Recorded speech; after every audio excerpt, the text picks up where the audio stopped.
इंतहाई वाजिबुल एहतराम भाइयों, बुज़ुर्गों और दोस्तों, जैसा कि तसलसल के साथ हमारी सूरह यूसुफ चल रही थी, लेकिन चूँकि रमज़ान का महीना करीब आ चुका है और हालात हाज़िरा के मुवाफ़िक़ बहुत सारे जुमे पढ़ाने हैं, तो इसलिए सैयदना यूसुफ़ अलैहिस्सलातु वस्सलाम के किस्से को हम मुलतवी करते हैं और फिर इंशाअल्लाह सुम्मा इंशाअल्लाह ज़िंदगी बाकी रही तो बाद में बकिया किस्सा सुनाएंगे। आज की इस नशिस्त में जो खुतबे में मैंने आयत तिलावत की है, इस आयत का ताल्लुक़ ज़कात के साथ। इस्लाम का बहुत अहम बुनियादी तरीन हुक्म वो इस्लाम है। इसलिए आप सल्लल्लाहु अलैहि वसल्लम ने फरमाया, बुनियल इस्लाम अला खमसिन, इस्लाम की बुनियाद 5 चीज़ों पर है। शहादती अल्लाह इलाहा इल्लल्लाह, इस बात की गवाही देना कि अल्लाह के सिवा कोई माबूद नहीं, हज़रत मोहम्मद मुस्तफ़ा सल्लल्लाहु अलैहि वसल्लम अल्लाह के रसूल है। नमाज कायम करना, ज़कात अदा करना, हज बैतुल्लाह करना और रमज़ान के रोज़े रखना, ये सब के सब इस्लाम की बुनियादें असास हैं। तो मेरे दोस्तों, ज़कात जो है ये अगर देखी जाए तो इसकी इतनी अहमियत है कि कुरान ने इसको बहुत उजागर किया है। मैं आज कोशिश करूँगा कि ज़्यादातर आपको कुरान की रोशनी में ज़कात की वजाहत करूँ कि कुरान ने हमें यहाँ तक बतलाया कि पहले ज़मानों में इस्लाम से पहले नबियों पर, इस्लाम से पहली शरीयतों पर भी ज़कात लाजिम थी। और कैसे बताया, वइज़ अख़ज़ना मीसाक़ बनी इसराईल ला तअबुदून इल्लल्लाह, याद करो उस वक़्त को जिस वक़्त हमने बनी इसराइल से पुख्ता वादा लिया कि तुम अल्लाह के सिवा किसी की इबादत नहीं करो। व बिल वालिदैन इहसाना व दिल क़ुरबा वल यतामा वल मसाकीन, वालदैन के साथ, रिश्तेदारों के साथ, यतीमों के साथ, मिस्कीनों के साथ हुस्न सलूक करो। और क्या करोगे, व इक़ामिस सलाति व ईताइज़ ज़का, नमाज कायम करोगे, ज़कात अदा करो। ये बनी इसराइल से वादा ले। और दूसरी तरफ हज़रत इस्माईल अलैहिस्सलाम का तज़किरा करते हुए फरमाया, व कान यअमुरु अहलहु बिस्सलाति वज़्ज़का, हज़रत इस्माईल अलैहिस्सलाम अपने घर वालों को नमाज का और ज़कात का हुक्म देते। हज़रत इस्माईल अलैहिस्सलाम ज़कात का हुक्म दे रहे हैं और बनी इसराइल भी क्या कर रहे हैं, बनी इसराइल भी, उनसे भी अल्लाह ने मीसाक लिया। उस मीसाक की एक शिक ये थी कि तुम ज़कात अदा करो। तो इससे मेरे दोस्तों पता चला कि जो अल्लाह ने कुरान में फरमाया, या अय्युहल्लज़ीना आमनू क़ू अनफुसकुम व अहलीकुम नारा, ए ईमान वालो अपने आप को और अपने घर वालों को जहन्नुम की आग से डराओ। वक़ूदुहन्नास वल हिजारा, जिसका ईंधन इंसान और पत्थर है। तो यहाँ भी क्या फरमाया कि अपने घर वालों को डराओ।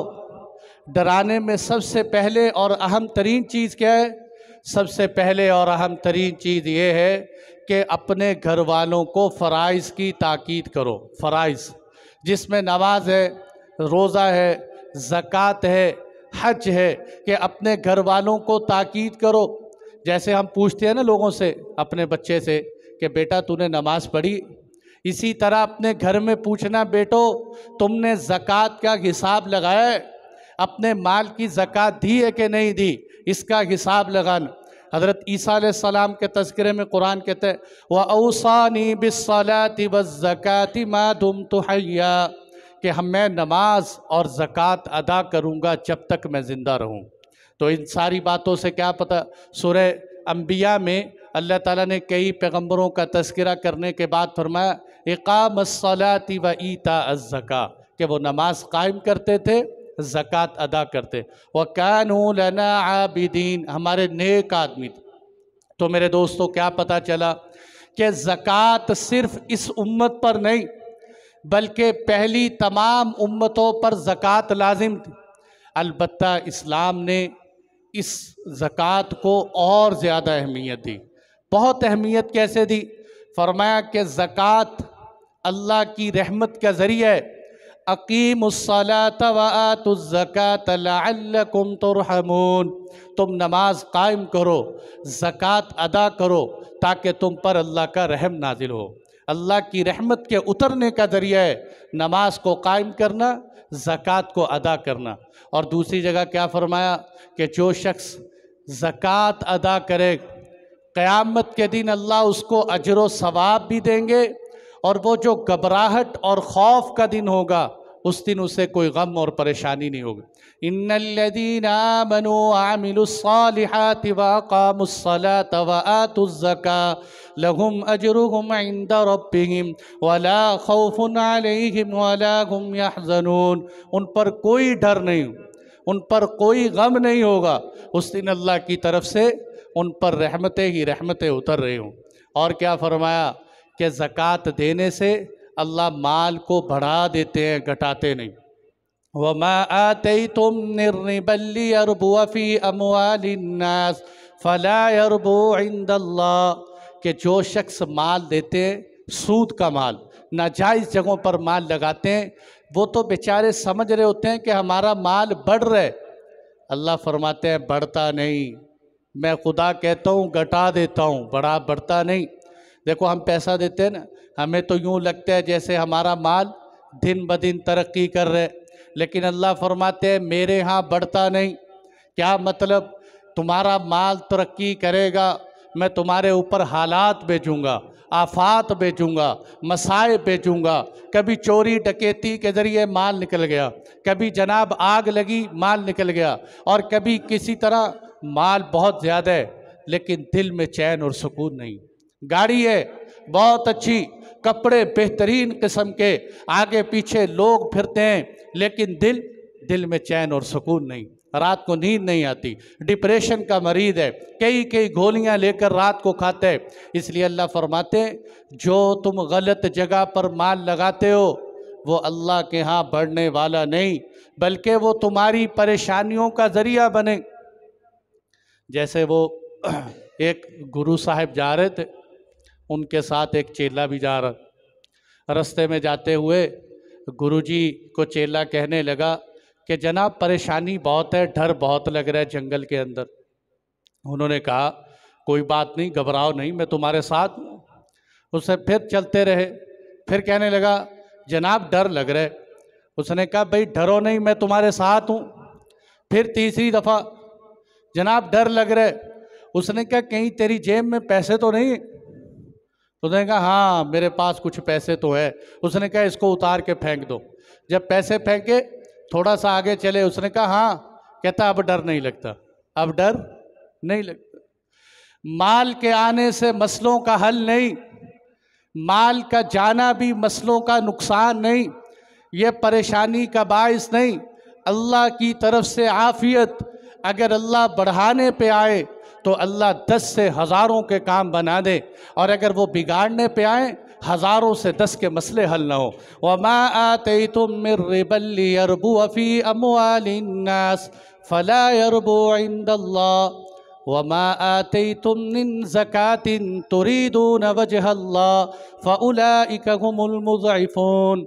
हाँ, जो अल्लाह की रज़ा की खातिर ज़कात देंगे, जो अल्लाह की रज़ा की खातिर अपना माल निकालेंगे, अल्लाह फरमाते ये लोग हैं जो अपने माल को बढ़ाने वाले। मुफ्ती रशीद अहमद साहब तर्जुमा करते थे फउलाइका हुमुल मुज़इफ़ून, ये माल बढ़ाने के माहिर हैं, कारीगर हैं। इनको पता है कि अगर मैं ज़कात दूंगा तो अल्लाह मेरे माल को कई गुना बढ़ा देंगे। और हमारे यहाँ किसको, उस आदमी को तेज़ समझते हैं जो माल बचा ले। असल तेज़ वो हैं जो अपने माल को बचाए नहीं, लगा जाएं। वो अल्लाह के यहाँ सबसे ज़्यादा कीमती हैं। उनका माल अल्लाह के यहाँ बढ़ रहा है, और बढ़ेगा कैसे? इसी तरह कि अल्लाह उसको आफात से बचाए, मुसीबतों से मैं यहाँ एक दिन मस्जिद के सहन में बैठा हुआ था, एक नौजवान लड़का आया, कहने लगा जी मैं ये गोलगप्पे की रेडी लगाता हूँ, लेकिन जो भी काम करता हूँ उसी में घाटा पड़ जाता है। हर काम पे परेशानी परेशानी। कोई दुआ ही कर दे, मौली साहब पता नहीं मेरे ऊपर कौन से हालात आए हुए हैं, ठीक ही नहीं हो रहे। यानी बड़ी नाशुक्री, बड़े शिकवे के अल्फाज उसकी ज़ुबान पर कि मेरे पास कुछ भी नहीं। मैंने उससे पूछा, मैंने कहा मुझे ये बताओ, वैसे ही अल्लाह ने दिल में बात डाली, मैंने कहा ये बताओ तुझे कोई बड़ी बीमारी है? कहने लगा जी बीमारी अल्लाह का शुक्र है कोई नहीं, बल्कि 1 साल हो गया मुझे कभी बुखार भी नहीं चढ़ा, कभी बुखार भी नहीं चढ़ा। और मैंने कहा खुदा के बंदे, जो नेमतें तेरे पास हैं वो पता नहीं कितने मालदारों के पास ये नेमतें नहीं। किसी को ब्लड शुगर और ब्लड का मसला, शुगर का मसला, यरकान के मसले, पता नहीं कितने कितने मसले, सब कुछ घर में माल और दौलत मौजूद है। उसका नौकर तो उसका माल खाता है, उसको डॉक्टरों ने मना किया है कि तू खा ही नहीं सकता। इसलिए अल्लाह के यहाँ पता नहीं कौन किस नेमत के अंदर कि तुम अपना माल अल्लाह के रास्ते में निकाल दो, ये तुम्हारा माल। इसलिए कुछ दूसरी जगह पर क्या फरमाया, खुज़ मिन अमवालिहिम सदक़तन तुतहिरुहुम व तुज़क्कीहिम बिहा व सल्लि अलैहिम इन्न सलातक सकनुल लहुम। ए पैगम्बर, आप इनके मालों से ज़कात ले, नफली सदक़े ले, इससे क्या फ़ायदा होगा? अल्लाह इनको गुनाहों से पाक कर देंगे और इनके अंदर की बीमारियों को भी धो देंगे। 2 फ़ायदे होंगे। आप इनके लिए दुआएं करें, ए पैगम्बर आपकी दुआएं इनके लिए बाइसे सुकून है। इन्नल्लाह समीउन अलीम, बेशक अल्लाह ताला सुनने वाले हैं और जानने वाले। और क्या फरमाया कि जो लोग ज़कात देने वाले हैं हकीकत में अल्लाह के घरों को यही लोग आबाद करने वाले। इन्नमा यामुरु मसाजिदल्लाहि मन आमन बिल्लाहि वल यौमिल आखिर व अक़ामस्सलात व आतज़्ज़का। अल्लाह की मस्जिदों को वो लोग आबाद करते हैं जो नमाज कायम करते हैं, ज़कात अदा करते हैं। इसलिए और दूसरी जगह, बल्कि एक और जगह क्या फरमाया कि ज़मीन पर अगर मुसलमानों को हुकूमत मिले तो वो क्या करते हैं, वो ज़कात के निज़ाम को नाफिज करते थे। अल्लज़ीना इम्मक्कन्नाहुम फिल अर्दि अक़ामुस्सलात व आतवुज़्ज़का। अगर हम मुसलमानों को ज़मीन पर खलीफा बना दें तो ये ज़कात का निज़ाम नाफिज करते हैं। इसलिए भाइयों, इतनी देर हो गई मुल्क पाकिस्तान को लिए हुए, कितनी कुर्बानियाँ हुई इस मुल्क की खातिर, अभी तक ज़कात का निज़ाम हमारे यहाँ नाफिज नहीं हुआ। इसलिए जब ज़कात का निज़ाम नाफिज हो जाए, टैक्स ख़त्म कर दिए जाएँ, ज़कात सही माना में नाफिज हो जाए, तो देखना अल्लाह की कितनी खैरें बरकतें उतरती, अल्लाह की तरफ से बरकतें उतरती। और ज़कात देने से मेरे दोस्तों के ये जो दुनिया की मोहब्बत है ना, इसका इलाज होता है। इसलिए आप सल्लल्लाहु अलैहि वसल्लम ने फरमाया, इन्ना लिकुल्ली उम्मतिन फितना, हर उम्मत का एक फितना था। वह फितनतु उम्मती अल माल, मेरी उम्मत का फितना माल है, माल माल। इन्नमा अमवालुकुम व औलादुकुम फितना, तुम्हारा माल और तुम्हारी औलाद फितने, तुम्हारे लिए आजमाइश है। इसलिए जब इंसान ज़कात निकालता है तो सबसे पहले इसके दिल की इस्लाह होती है कि इसके अंदर लालच टूटता है। आज ना लोग ज़कात के ये जो है नमाज के बड़े मसाइल पूछते हैं, फ़ज़ाइल नमाज पढ़ेंगे, मसाइल नमाज पढ़ेंगे, बड़ी अच्छी बात है। और जनाब सलातु तस्बीह के, नवाफिल के, ज़िक्र के बड़े मसाइल पूछते हैं, लेकिन माल खर्च करने के या तो फ़ज़ाइल ही नहीं पढ़ते, फ़ज़ाइल सदक़ात, माल खर्च करने के फ़ज़ाइल ही नहीं पढ़ते, या पढ़ते हैं लेकिन इस नीयत से पढ़ते हैं। जैसे वो एक अंग्रेज़ी मिस थी ना, उसने अपने तारीख़ में लिखा, अपनी किताब में एक जगह पर अपने हालात में लिखा, कहने लगी कि मैं एक मकतबे के पास से गुज़री तो मैंने वहाँ एक किताब देखी। वो किताब थी शरई पर्दा। अब जब मैंने किताब को देखा तो मैंने कहा नहीं नहीं, मैंने नहीं किताब लेनी, अगर लूँगी तो पढ़नी पड़ जाएगी, और अगर पढ़ ली तो पढ़ने के बाद अमल करना पड़ जाए। हमारे यहाँ भी लोग करते ना, ओ यार अगर टोपी सर पे रख ली तो लोग कहेंगे नमाज ही नहीं पढ़ता, अगर दाढ़ी रख ली तो उल्टे काम छोड़ने पड़ जाएंगे। तो वहाँ भी अगर किताब ले ली तो पर्दा करना पड़, कहते मैं किताब छोड़ के चले गए। चंद दिन फिर आई, फिर वो किताब सामने, शरी पर्दा। कहते वो किताब, मैंने कहा चलो ले लेते हैं, पढ़ेंगे नहीं। अब ले लिया, उस किताब को लेने के बाद ले जाके घर रख दी। रोज़ाना गुजरती, किताब नज़र आती, कहते नहीं नहीं पढ़नी नहीं है, पढ़ूंगी तो पर्दा करना पड़ जाए। एक दिन उठाया, उस किताब को पढ़ ही लिया। पढ़ा तो अमल में आ गया और पर्दा करने लगी। ख़ानदान वाले कहने लगे इसका दिमाग ख़राब हो गया, इसका दिमाग ख़राब हो गया। उसने कहा नहीं, पहले दिमाग ख़राब था, अब सही हो गया। पहले दिमाग ख़राब था। ये जो बेचारी मार्च पे निकली हुई ख़वातीन है, इनका दिमाग सही है, इनका दिमाग ख़राब है। अगर ये इस्लाम के मुवाफिक आए तो इनका दिमाग सही हो जाए कि इस्लाम तो पर्दे की तलकीन करते हैं। जो चीज़ काबिल इज़्ज़त हो वो ढकी छुपी होती है। सबसे बड़ी मिसाल खुदा का घर बैतुल्लाह है, गिलाफ काबा से ढका हुआ है। जिस औरत के अंदर इज़्ज़त होती है उसको छुपाया जाता है, उसको बाज़ारों की जीनत नहीं बनाया जाता। हाँ, इसलिए पहले नंबर पर फ़ज़ाइल सदक़ात पढ़ते ही नहीं, और अगर पढ़नी पड़ जाए तो पहले से ये नीयत बिठा के बैठते हैं कि भाई अमल नहीं करना, अच्छी तरह जो है इसको पढ़ लो, कोई बात नहीं, देख लेंगे, बाद में सोच लेंगे अमल करना है कि नहीं करना। इसलिए भाइयों, अमल की नीयत से फ़ज़ाइल सदक़ात पढ़ा करे। ये माल का निकलना इंसान के बुखल को तोड़ देते हैं। एक साहिब मुझे कहने लगे, हमारे घर में डाकू आए, जब चोरी होने लगी तो मैंने नीयत की कि या अल्लाह, अगर मेरा माल बच गया ना तो मैं 100 नफल पढ़ूँ। मैं क्या करूँगा? 100 नफल पढ़ूँ। मैंने कहा तूने वहाँ भी चोर दरवाज़ा तलाश किया, तू कह सकता था कि या अल्लाह अगर मेरा माल बच गया तेरे रास्ते पे सदका करूँगा। चोर से तो बचाना चाहता है लेकिन अल्लाह की राह पे खर्च भी नहीं करना चाहता, इसलिए कि नफल पढ़ना आसान है, माल निकालना आसान नहीं, माल निकालना मुश्किल है। वो हज़रत थानवी ने किस्सा ही जा रहा है, हज़रत थानवी रहमतुल्लाह अलैह ने लिखा है कि एक साहिब बद्दू बैठे हुए थे, उनके पास एक कुत्ता प्यासा मर रहा। कोई पास से गुजरा, कुत्ता तड़प रहे कि जी मेरा कुत्ता मरने वाला है, दुआ करो कुत्ता ठीक हो जाए। उन्होंने कहा भाई ये क्यों मर रहा है, कोई बीमारी लगी है इसको? कि नहीं नहीं, भूखा प्यासा मर रहा है। अच्छा ये आपके पास बोरा पड़ा हुआ है, इसमें क्या है? कहते इसमें रोटियां पड़ी हुई। कहते बदबख्त आदमी ये भूखा मर रहा है, फिक्र भी है, तो इसको रोटी खिला दे। कहते नहीं नहीं, मुझे कुत्ते से मोहब्बत बहुत है, मैं इसकी खातिर रो सकता हूँ, मैं इसकी खातिर दुआएं मांग सकता हूँ, लेकिन इतनी मोहब्बत नहीं है कि इसकी खातिर माल भी लगा दूँ कि रोटी पे पैसा लगे, लेकिन मैं रोटी इसको नहीं खिला सकता। ये मुश्किल काम है। बहुत सारे लोग सदक़े की नीयत मन्नत करते हैं, मन्नत, या अल्लाह अगर ये काम हो गया तो मैं यूँ करूँ, यानी अल्लाह से सौदेबाजी कि ये हो गया तो यूँ करूँ। और भाई वैसे ही कर दो, सदका यूँ ही दे दो, अल्लाह इस सदक़े की बरकत से तुम्हारे मसलों को हल करेंगे। कि सदक़े की खासियत है अस्सदक़तु तदफ़उल बलाया, सदका मुसीबतों को खा जाते हैं। फरमाया सदका मुसीबतों को ऐसे ख़त्म करते हैं जैसे पानी आग को बुझा देते हैं, इस तरह अल्लाह मुसीबतों को दूर करते हैं।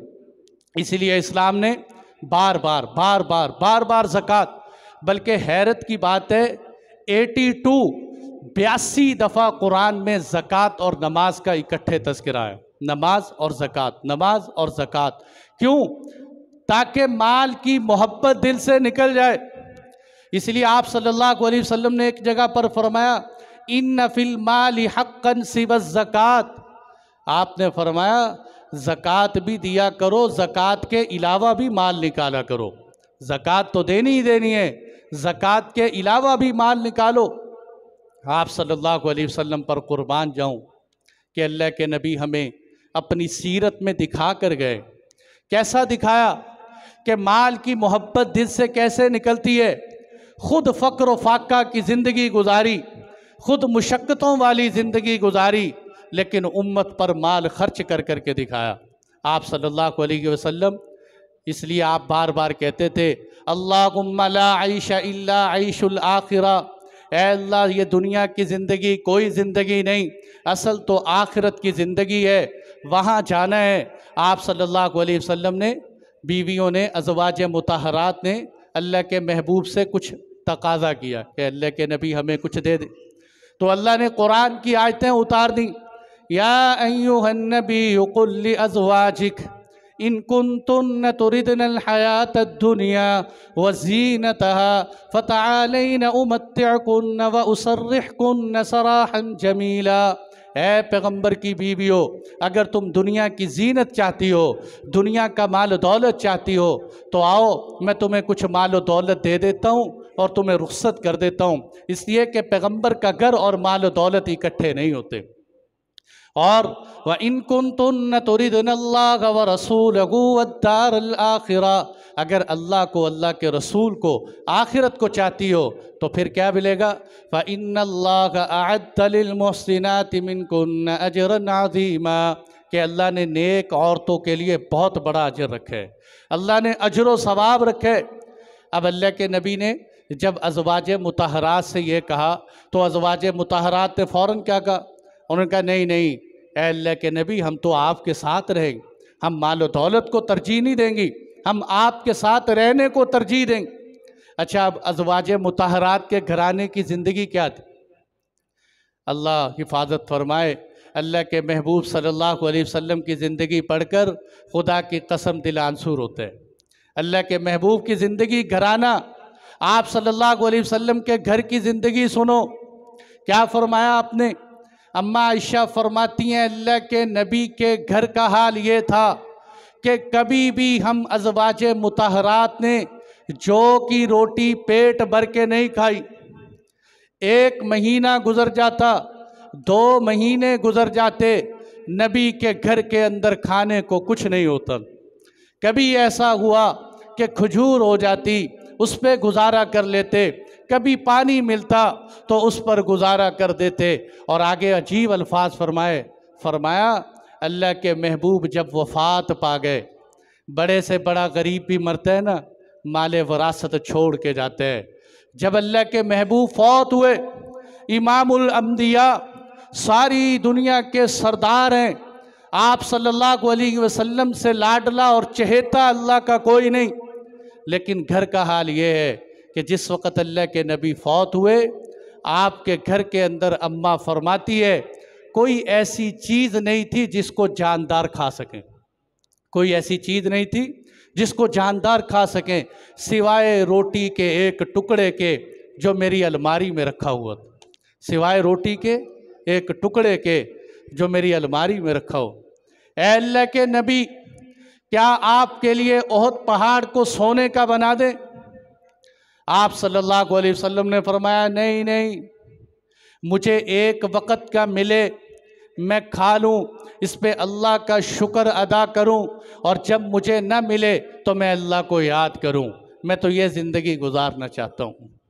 एक दफ़ा हज़रत उमर फ़ारूक रज़ी अल्लाह को अन्हु तशरीफ़ लाए, आप सल्लल्लाहु अलैहि वसल्लम चटाई पर लेटे हुए। अल्लाह के महबूब की चटाई इतनी सख्त कि चटाई की वजह से आपके सीने पर निशानात पड़ गए। हज़रत उमर फ़ारूक रज़ी अल्लाह को अन्हु तशरीफ़ लाए, देखा, घर में नज़र दौड़ाई कि हुजूर के सीने पर निशानात हैं चटाई के, और घर की दीवार पर एक मशकीज़ा लटक रहे और कुछ जौ पड़े हो। देख के रोने लगे। आप सल्लल्लाहु अलैहि वसल्लम ने फरमाया उमर क्यों रोते हो? ऐ अल्लाह के महबूब, आप सारे नबियों के इमाम हैं, अल्लाह ने आपको इतनी इज्जत दी है, आपके घर में ये चटाई है, बिस्तर भी सही लेटने का नहीं है, ये एक मशकीज़ा नज़र आता है, ये कुछ जौ नज़र आते हैं। दूसरी तरफ कैसरो किसरा के पास कितनी बड़ी सल्तनतें हैं, कितनी बड़ी बादशाहत है। आपने फरमाया उमर क्या तू शक में है? अल्लाह ने हमें ये दुनिया की नेमतों से नहीं आखिरत की नेमतों से नवाजा है। अल्लाह इस दुनिया में नहीं, हमें आखिरत में बहुत कुछ देंगे। इनको अल्लाह ने सभी कुछ दुनिया में दे दिए। इसलिए कुरान कहते हैं मन कान युरीदु हर्सल आखिरती नज़िद लहू फी हर्सी, जो आखिरत की खेती का तालिब होता है हम उसकी आखिरत को बढ़ा देते हैं। वमन कान युरीदु हर्सद दुनिया नुतिही मिन्हा वमा लहू फिल आखिरति मिन नसीब। जो दुनिया दुनिया करता रहता है हम उसको दुनिया दे देते हैं, आखिरत में उसका कोई हिस्सा नहीं, आखिरत में कुछ नहीं मिलेगा। इसलिए आप सल्लल्लाहु अलैहि वसल्लम की घर की ज़िंदगी, फ़क्र व फाके की ज़िंदगी, इंतहाई मुशक्क़त की ज़िंदगी। बल्कि एक दिन मेरी नज़र से गुज़रा सैयदा फ़ातिमा ज़हरा हुजूर की बेटी। अच्छा, अपना दुख, अपनी भूख, अपना फ़क्र व फाका इंसान से देखा जाता है, औलाद का नहीं देखा जाता। आप सल्लल्लाहु अलैहि वसल्लम की बेटी सैयदा फ़ातिमा ज़हरा कि जिनके बारे में महबूब फरमाते हैं, जिसने फ़ातिमा को दुख दिया उसने मुझे दुख दिया। ए फ़ातिमा, तू जन्नत की औरतों की सरदार है, तेरे बेटे हसन व हुसैन जन्नत के नौजवानों के सरदार हैं। ए अली उल मुर्तज़ा, तेरा घर जन्नत में मेरे घर के सामने होगा। उनको दुनिया में क्या मिला? हज़रत फ़ातिमा फरमाती हैं, मैं घर में आटा गूंद रही, आटा गूंदते गूंदते फ़क्र व फाके की वजह से, भूख की वजह से इतनी कमज़ोरी हो गई थी कि आटा मेरे हाथ से छूट जाता और मेरे हाथ बर्तन पे लगते मेरे हाथ ज़ख्मी हो चुके, आटा नहीं उठाया जाता। ये कौन है? ये सैयदा फ़ातिमा ज़हरा है। फरमाया, फ़ातिमा हसन व हुसैन को न रुलाया कर, ये क्यों रोते हैं? ये जब रोते हैं मेरा दिल दुखता है। ऐ अल्लाह के नबी, हसन व हुसैन भूख की वजह से रो रहे हैं, हसन व हुसैन भूख की वजह से रो रहे हैं। आप सल्लल्लाहु अलैहि वसल्लम ने इंसानियत का गम सिखलाया, गम के पैसों की कोई हैसियत नहीं, हज़ारों लाखों अरबों करोड़ों रुपया एक इंसान की हैसियत के बराबर नहीं हो सकता। इंसानियत की कदर पहचानो, मालो दौलत की मोहब्बत को दिल से निकालो। इंसानियत की कदर कैसे सिखलाई? आप सल्लल्लाहु अलैहि वसल्लम असर की नमाज़ पढ़ाई। साहबी फरमाते हैं, हुजूर तेज़ी से अपनी सफ़ से निकले। हमने कहा पता नहीं क्या हुआ। जब घर गए, घर में जाकर कुछ सोना उठा कर लाए। फरमाया, मुझे परेशानी लग गई थी कि मैं इस हाल में दुनिया से ना चला जाऊं कि मेरे घर में माल दौलत पड़ा हुआ हो। उठाकर तकसीम कर दिया सारे का सारा कि इस माल दौलत को घर में रखने की चीज़ नहीं, तकसीम कर दो, बांट दो इनको लोगों पर। हज़रत शेख अब्दुल कादिर जिलानी का नाम लेते हो, इसलिए बुज़ुर्गों के नाम तो लेते हो, बुज़ुर्गों की ज़िंदगी भी सुना करो। हज़रत शेख अब्दुल कादिर जिलानी फरमाते हैं, अल्लाह ने मेरे हाथ में सौराख कर दिया है। सौराख क्या मतलब? कि जब भी मेरे पास पैसे आते हैं ठहरते नहीं, मैं उस वक़्त तक सुकून से बैठता नहीं जब तक सबको तकसीम ना कर दूं। और कहा करते थे, अगर अल्लाह मुझे सारी दुनिया की दौलत दे देता, मैं सारी की सारी गुरबा पे लौटा देता, मैं सारी की सारी गुरबा पे लौटा देता। ये अल्लाह के नबी सल्लल्लाहु अलैहि वसल्लम की ज़िंदगी। हज़रत ख्वाजा निज़ामुद्दीन औलिया, नाम सुना होगा आपने, हिंदुस्तान में हज़रत का मज़ार है बहुत बड़ा। उनके खादिम थे ख्वाजा अब्दुल रहीम साहब। वो फरमाते हैं कि हम सुबह सहरी के वक़्त हज़रत के लिए कुछ रखते, इफ्तारी में भी कुछ लेके आते, तो थोड़ा सा तनावुल फरमाते और बाकी को वापस कर देते। हमने कहा हज़रत सेहत बहुत कमज़ोर हो जाएगी, आप कुछ खा लिया करें। कहने लगे, भाई जब भी मैं लुकमा उठाता हूँ मुझे ये याद आता है कि इस मस्जिद के कोने में बहुत से गरीब बैठे हुए हैं, कोई सड़कों पे बैठे हुए हैं, कितने लोग बेचारों को खाने को कुछ नहीं मिला, और अल्लाह के नबी की उम्मत भूखी प्यासी हो, निज़ामुद्दीन औलिया पेट भर के खाना खाए, मेरा जी ये गवारा नहीं करता, मेरा जी ये गवारा नहीं करता। आज कितनी उम्मत के अंदर भूख प्यास है भाइयों। मैं कितनी दफ़ा कहता हूँ कि ये कपड़े पहनना ये कोई कमाल नहीं है, आला से आला ब्रांडेड जूते पहनना खुदा की कसम कोई कमाल नहीं है, ये बेहतरीन घड़ी लगाना कोई कमाल नहीं है। कमाल क्या है? किसी को कपड़ा पहना दो, किसी को घड़ी पहना दो, किसी को जूता पहना दो, किसी को कुछ खिला दो, ये कमाल है। इस कमाल को बताया हदीस कुदसी में, अल्लाह ताला फरमाते हैं, ए बंदे मैं बीमार हुआ तूने मेरी इयादत नहीं की। या अल्लाह, आप तो रब्बुल आलमीन है, आप तो बीमारों को शिफा देते हैं, आप कहाँ बीमार हो गए? क्या फरमाया? भाई मेरा फला बंदा बीमार हुआ था ना, अगर तू उसकी इयादत करता तो मुझे भी वहीं पाता, बीमारों की इयादत मुझे भी वहीं पाता। ए बंदे तूने मुझे भूख लगी खाना नहीं खिलाया, या अल्लाह आपको खाना खिलाने की क्या ज़रूरत है?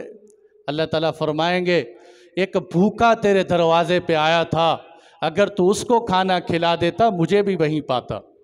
या ए बंदे पानी नहीं पिलाया, या अल्लाह आपको कैसे पानी की ज़रूरत? हदीस कुदसी सुना रहा हूँ, कोई मैं मसाले नहीं लगा रहा कि मौलवी ख़तीब मिंबर पे बैठ के मिर्च मसाले लगाएं। मैं हदीस कुदसी सुना रहा हूँ, पानी नहीं पिलाया, या अल्लाह आपको पानी की क्या ज़रूरत है? भाई फुला प्यासे को पानी पिला देते मुझे भी वहीं पाते। प्यासे को पानी पिलाओ अल्लाह मिलेंगे, किसी भूखे को खाना खिलाओ अल्लाह मिलेंगे, और मेरे दोस्तों किसी बीमार की इयादत करें तो अल्लाह मिलेंगे। असल बात यह है कि आज हमने अल्लाह और बंदे के ताल्लुक़ को समझा ही नहीं कि अल्लाह और बंदे के माबैन क्या ताल्लुक़ है। ये सारी नेमतें किसने दी? मेरी ज़ात का वजूद ये भी अल्लाह ताला ने दिया। मैं खुद अपना नहीं हूँ तो मेरा माल कहाँ से मेरा हो सकता है? इसलिए फरमाया व आतूकुम मिम्मा लिल्लाहिल्लज़ी आताकुम, उस माल में से दो जो अल्लाह ने तुम्हें दिए, उस माल में से दो जो अल्लाह ने तुम्हें दिए। व अनफ़िक़ू मिम्मा जअलकुम मुस्तख़लफ़ीन फ़ी, उस माल में से खर्च करो जिसका हमने तुम्हें वारिस बनाया है। वरासत किसने दी तुम्हें? वलिल्लाहि मीरातुस समावाति वल अर्द, हालांकि आसमानों और ज़मीनों की वरासत तो अल्लाह की है। जब सारी दुनिया मिटा जाएगी तो ये आसमानों ज़मीन किसके रह जाएंगे? ये तो अल्लाह की ज़ात के रह जाएंगे। इसलिए भाइयों जगह जगह खर्च करने की तलकीन समझाई आप सल्लल्लाहु अलैहि वसल्लम ने, अपनी अमली ज़िंदगी से करके दिखाया।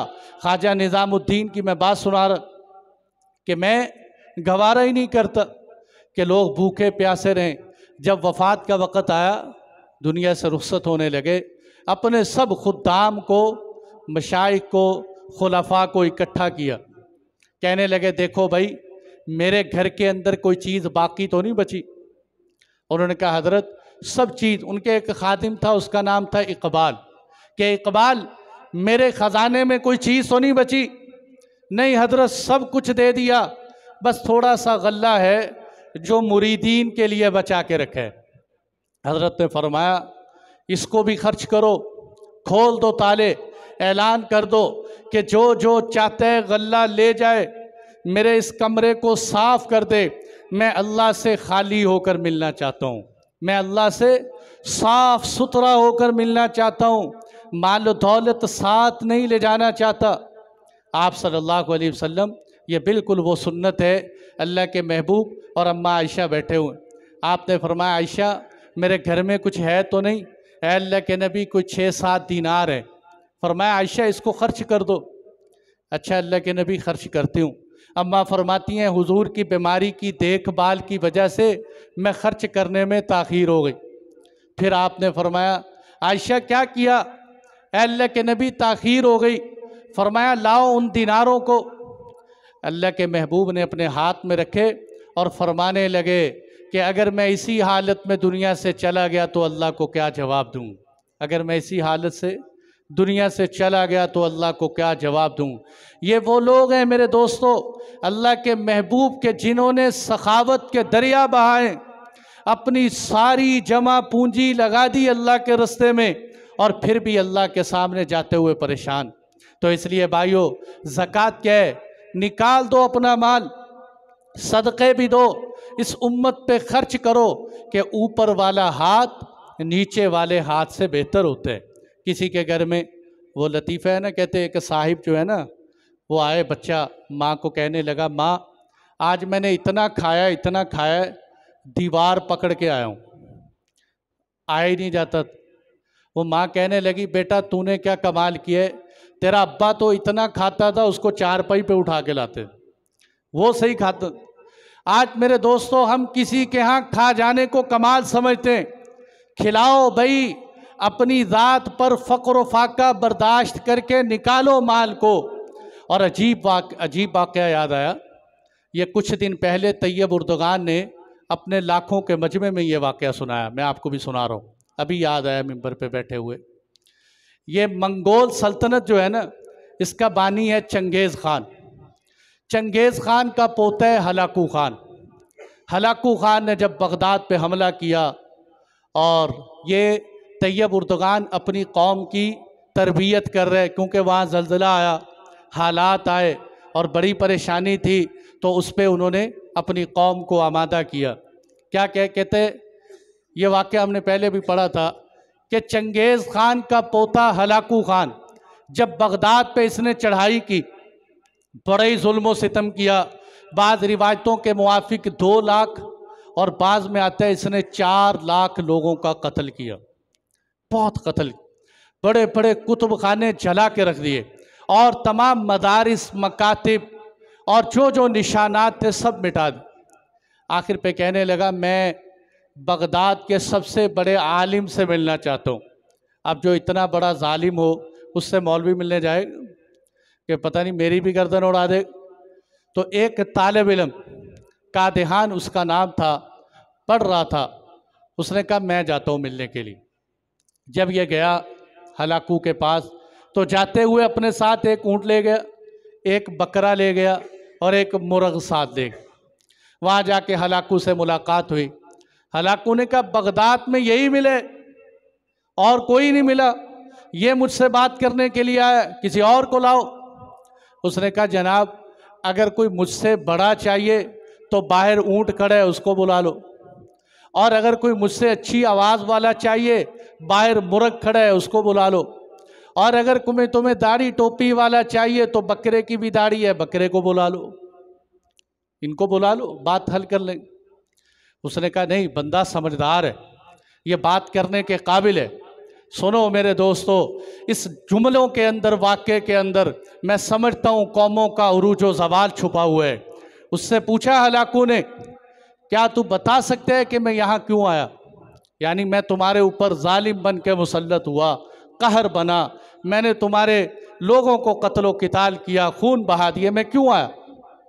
उसने कहा कि तू आया नहीं है, तुम्हें अल्लाह की तरफ से हम पर अजाब बना के भेजा गया है, और वजह इसकी है कि दुनिया की मोहब्बत हम पर छा चुकी है, माल की मोहब्बत हमारे अंदर आ चुकी है, हम आपस में टूट पड़े हैं, इसलिए अल्लाह ने तुम्हें अजाब बनाकर हमारे ऊपर भेजा है।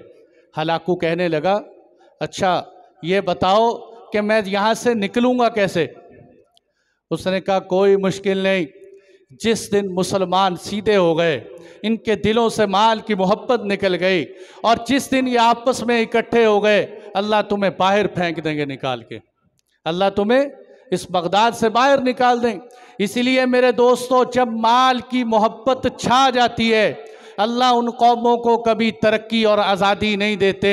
माल की मोहब्बत दिल से निकल जाए, इसके लिए शरीयत ने ज़कात का निज़ाम रखा, सदक़े का निज़ाम रखा, कि ताकि तुम्हारे दिल का बुखल टूट जाए, अंदर की कंजूसी टूट जाए, उम्मत के गुरबा भूखे प्यासे न मरे, इससे एक मुआशरा कायम हो। इसीलिए आप सल्लल्लाहु अलैहि वसल्लम ने और कुरान ने ज़कात न देने की धमकियां भी सुनाई। पहले प्यार से समझाया, मोहब्बत से समझाया कि ज़कात दोगे तुम्हारा बुखल टूटेगा, तुम्हारे मुआशरे का फ़ायदा होगा, ज़कात नहीं दोगे तो क्या नुकसान होगा? ज़कात न देने का नुकसान कुरान में फरमाया, वला यहसबन्नल्लज़ीना यबख़लून बिमा आताहुमुल्लाहु मिन फ़ज़ली हुवा खैरल लहुम बल हुवा शर्रुल लहुम सयुतव्वक़ून मा बख़िलू बिही यौमल क़ियामा। जो लोग ज़कात नहीं देंगे, क़यामत के दिन ये माल उनके गले में तौक बनाकर डाल दिया जाए, ये माल उनके गले में तौक बनाकर डाल दिया जाए।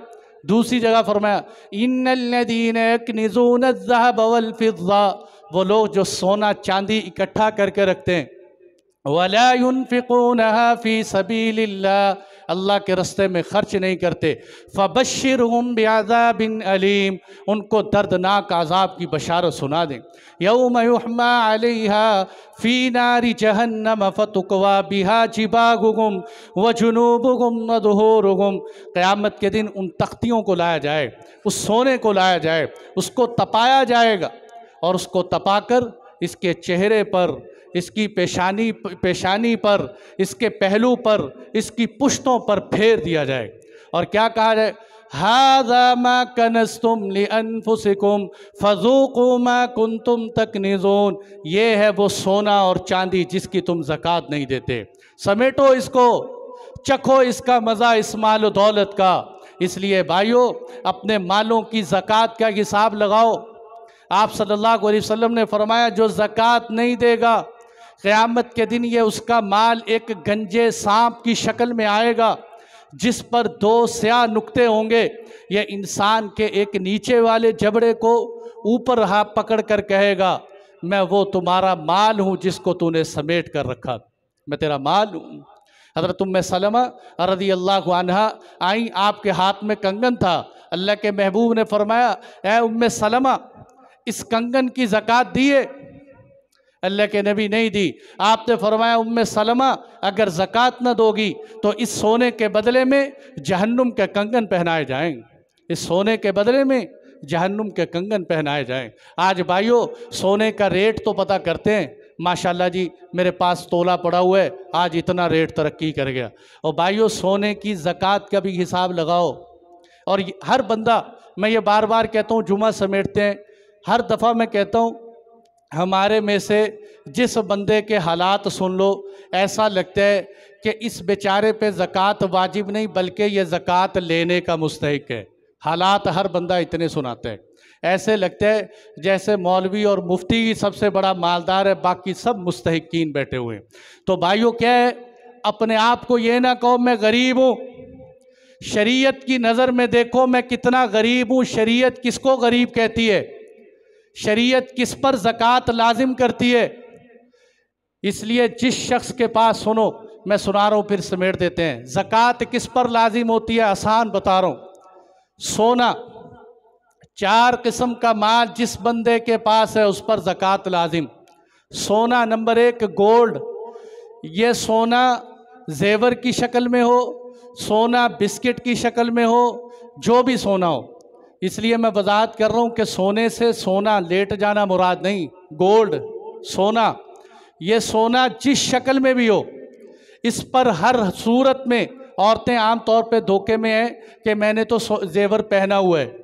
जेवर, उम्मे सलमा की हदीस सुनाई है मैंने, सोना जिस शक्ल में भी हो सोने पर ज़कात, चांदी जिस शक्ल में भी हो चांदी पर ज़कात, नकदी कैश वो आपकी जेब में, आपके बैंक बैलेंस में है, आपने किसी को उधार दे रखा है, मिलने की तवक्को है, ये सब नकदी में शामिल है। कमेटियां डालते हैं लोग, कमेटी डाल रखी है आपने, और जितने पैसे आपके किसी की तरफ चले गए हैं जो आपके जमा हैं, वो भी नकदी में शामिल है। नकदी की हर सूरत में ज़कात। चौथे नंबर पर माले तिजारत। माले तिजारत से मुराद हर वो सामान जो आप इस नीयत से लें कि मैं इसको आगे सेल कर दूं। ये दुकानों पर, किराना स्टोर पर, या ये जितनी दुकानों पर जो माल पड़ा होता है मशीनरी के अलावा, वो सब माले तिजारत होता है। मोबाइलों की दुकान है, जितने मोबाइल पड़े सब माले तिजारत है, माले तिजारत पर ज़कात होती है। फैक्ट्रियों के अंदर कपड़ा बनता है, धागा पड़ा है, उस पर ज़कात है, मशीनरी पर ज़कात नहीं। दुकान में फ्रिज पड़ी हुई है, फ्रिजों पर, अशिया पर, शोकेस पर कोई ज़कात नहीं, लेकिन अंदर जो मटेरियल जो आपने बेचने की नीयत से रखा है उस पर ज़कात। ये 4 किस्म के माल, सोना, चांदी, नकदी, माले तिजारत, याद रख लेना। अब मैं निसाब बता रहा हूँ, 4 चीज़ें देखनी है। अगर किसी बंदे के पास सिर्फ और सिर्फ सोना हो, बहुत बड़ी गलती, बुनियादी गलती की इस्लाह है इसमें, सिर्फ सोना है किसी के पास, सिर्फ सोना, तो उस बंदे के पास तो 7.5 तोले होना ज़रूरी। लेकिन अगर किसी भाई के पास सोने का 1 तोला पड़ा हुआ है, 7 कुछ चांदी पड़ी हुई है, या 7 उसके कुछ नकद पैसे पड़े हुए हैं, या 7 उसके पास कुछ माले तिजारत पड़ा हुआ है, तो फिर याद रखो मेरे दोस्तों, फिर 7.5 तोले नहीं देखा जाएगा, 52.5 तोले चांदी देखी जाएगी। ये 2 निसाब है शरीयत में। 7.5 तोले सोने का जो बहुत ज़्यादा बनता है, 52.5 तोले चांदी जो बहुत कम बनता है। घर में औरतों से कहें ज़कात वाजिब है, वो कहती मेरे पास कौन सा 7.5 तोले सोना है। ये 7.5 तोले का फार्मूला हमने बहुत अच्छा याद किया हुआ है।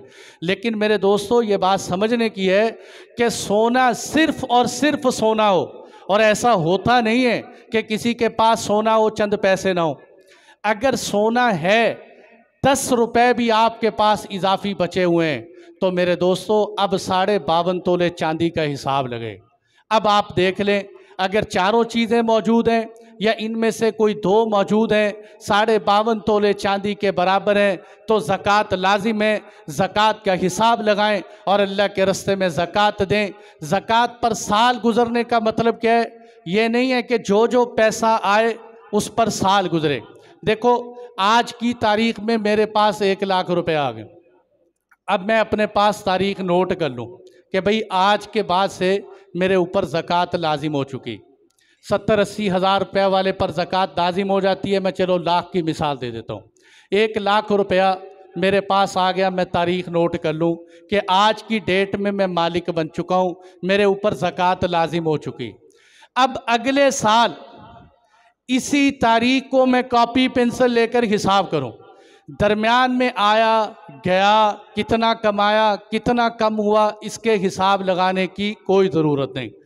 अगले साल इसी तारीख को मैं बैठ के देखूं, जितना मेरे पास उस वक़्त माल मौजूद है उस पर ज़कात लाजिम।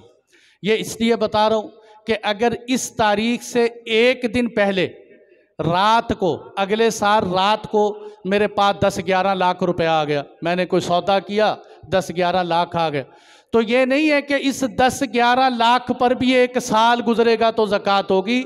उस 11 लाख पर भी अगले ही दिन ज़कात देनी पड़ेगी। ये बात अच्छी तरह ज़हन नशीन करें। साल गुजरने का मतलब हर माल पर साल गुजरना नहीं, बल्कि असल असास पर साल गुजरना है। और असल ढांचा, हाँ अगर कोई दरमियान में बिल्कुल ही कंगला हो गया, ज़ीरो ही हो गया, तो फिर उसका साल दोबारा से शुरू होगा, वरना साल का हिसाब वहीं से चलेगा। और ज़कात सिर्फ 2.5%, सिर्फ 2.5%, 40वां हिस्सा। देखो ना अल्लाह की कितनी शान है। अगर अल्लाह फरमाते भाई सारे ही मुझे दो, मैंने ही दिए ना, सारा मुझे दो, तो ले सकते थे, अल्लाह की ज़ात दे सकते। फरमाया नहीं, 39 तुम्हारे 1 मेरा, 39 तुम्हारे 1 मेरा, 1000 में से सारे तुम्हारे, 250 सिर्फ मुझे दे दो, बाकी सब तुम्हारे। 1 लाख में से बाकी सब तुम्हारे, 2500 मुझे दे दो। कोई मुश्किल है? तो भाई अगर अल्लाह की ज़ात चाहते तो सारे का सारा ले लेते। और ये भी कहा कि रोज़ाना नहीं लूँगा, रोज़ाना, साल में 1 दफ़ा, साल में सिर्फ 1 दफ़ा। लेकिन होता क्या है, अभी लाहौर से फ़ोन आया कि जी हमारे पास 80-90 तोला सोना है, नाम नहीं बताता। अब मैंने कहा भाई आप पे इतनी ज़कात बनती। वो ज़कात का हिसाब सुन के वो गिरने वाले हो गए, इतनी ज़कात, इतनी ज़कात। मैंने कहा भाई आप ऐसा करो, ये सोना हमें बेच दो, आइंदा इतनी ज़कात नहीं देनी पड़ेगी। अगर ये सोना भी तो अल्लाह ने दिया तुम्हें, अगर तुम ज़कात के हिसाब को इतनी ज़कात, तो भाई 80-90 तोला सोना भी तो बहुत सोना है, वो भी तो अल्लाह ने दिए। इसलिए भाइयों सिर्फ 2.5%, 40वां हिस्सा अल्लाह के रास्ते में निकाल दे। हाँ, जो आपने किसी का कर्जा देना है, आखिरी हिसाब करते हैं। ज़कात का हिसाब करने का आसान तरीक़ा, घर बैठ जाएं, देखें मेरे पास सोना है, अगर सोना है तो उसकी कीमत लिख लें, चांदी है अगर है तो कीमत लिख लें, नकदी है उसकी कीमत लिख लें, माल तिजारत है उसको लिख लें। अच्छा अब सारा लिख लिया, किसी से पैसे लेने हैं वो लिख ले कि मेरे फलाने से 1 लाख रुपया लेना है, वो लिख लिए। अब लिखने के बाद क्या करें, जब ये टोटल अमाउंट बन जाए तो इसमें से अब आपने जो किसी के कर्जे देने हैं वो माइनस करना शुरू कर दें। मैंने इतना देना है, इतना देना है, इतना देना है। जब ये सारा माइनस होकर जो रकम बाकी बचे उसको 40 पर डिवाइड कर दें, तकसीम कर दें, जो जवाब निकलेगा वो आपकी ज़कात निकल आएगी। ये आसान सा तरीक़ा है। अल्लाह